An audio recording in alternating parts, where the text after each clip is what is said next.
Welcome to this lesson on turns in a room and angles. So we're looking at activity 1, and it says imagine there are 4 walls of a bedroom. So I can see the wall that's where the 12 o'clock would be on a clock. There is some birds and a door. Then where the 3 o'clock would be on a clock, there is a scary green shark and a sofa.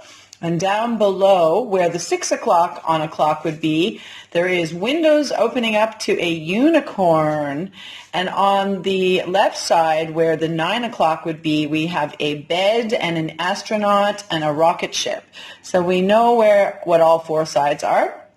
We have to pretend we're standing in the middle, where the white space is in the middle of all 4 of those pictures.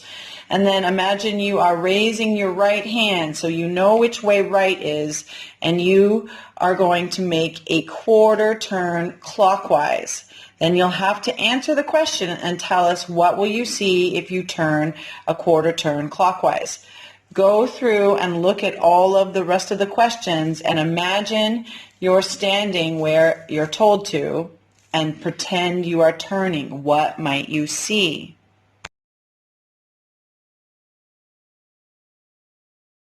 We're going to continue on with these questions. Number 2 says if we turn back 1 quarter anti-clockwise, so back the way we came, what will we see? Number 3, if we start facing the birds or the door again, remember that's like a 12 o'clock on a clock, and we make a half a turn clockwise, which is the same as 2 quarter turns, what will we see?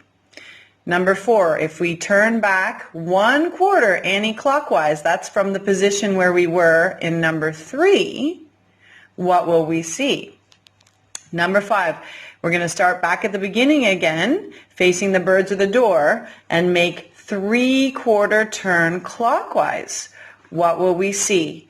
And number 6, if we turn back 1 quarter anti-clockwise, what will we see?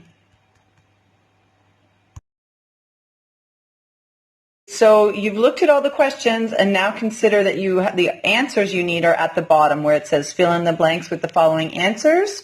1 time the answer will be the birds. 1 time the answer will be the astronaut. 2 times you have the choice of choosing the scary green shark. There should be a space there. And 2 times you have the choice of choosing the unicorn. So you figure out what are the correct answers. Okay, we're going to do activity 2 now, where we have to look at angles, and we have to choose which images have an angle. So we have to put a little tick in the box beside the image. We want to look at each angle and decide, is there a vertex there? If there's a vertex, then you know that that's an angle, and you will put a tick for yes in the box. If the image you're seeing doesn't have a vertex, there's no lines touching, then it is not an angle, and you can put an X in the box. So you have 6 images to look at all of them and decide whether they are angles or not.